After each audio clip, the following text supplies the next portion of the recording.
Le Micmac, bon, c'est un conte, c'est un conte qui s'appelle le Micmac, qui est l'histoire d'une espèce d'objet un peu hétéroclite qui est fabriqué avec de la magie. Mais ce Micmac, c'est aussi l'histoire du spectacle. Parce que assez rapidement, je me suis aperçue que l'univers du conte, ce qui m'intéressait, ce n'était pas seulement de raconter et de faire rire. C'était aussi d'apporter de la poésie et d'illustrer le côté merveilleux.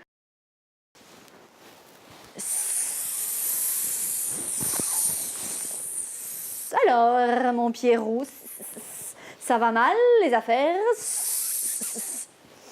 Oh, monsieur le diable, ne m'en parlez pas. Quand le père reviendra des Amériques, il est capable de me prendre à coups de barre. Et ma femme me fait une vie. Il n'y a pas de mal sans remède, mon homme. Dis-moi, il te faudrait combien au juste pour t'en sortir?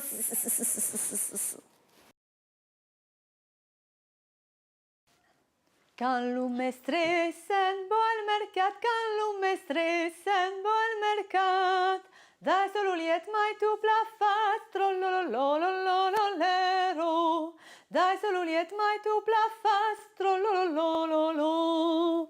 Quand lume stre torno del mercat, quand lume stre torno del mercat, trovo luliet tu dissipat, trollolololololero. Trovo l'ulietto dissipat, trollololololo.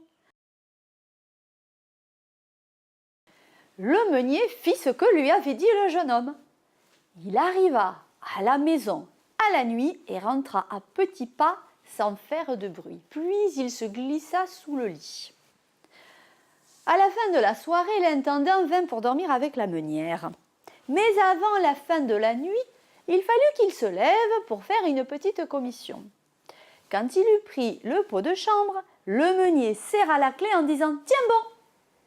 Et il ne put plus s'en débarrasser, il l'avait collé au doigt.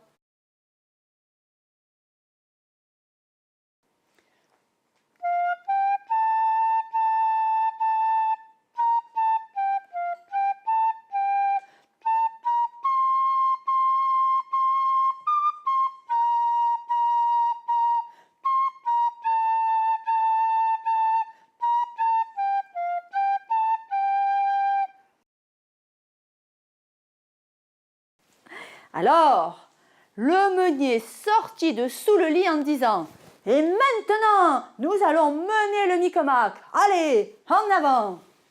Il prit un aiguillon pour les piquer, mais il ne piquait pas la Marie. Comme ils étaient tous les trois en chemise, et celle de Marie était trouée, si bien qu'on lui voyait une fesse. Et pour aller au château, il fallait traverser une place où les jardinières vendaient du jardinage. Alors, une des jardinières prit une feuille de chou pour la poser sur la fesse de Marie. Le meunier serra la clé en disant « Tiens bon !» et la feuille resta collée. Une vache qui allait boire au béal vit la feuille et avança le museau pour la manger. Le meunier serra la clé en disant « Tiens bon !» et la vache resta collée.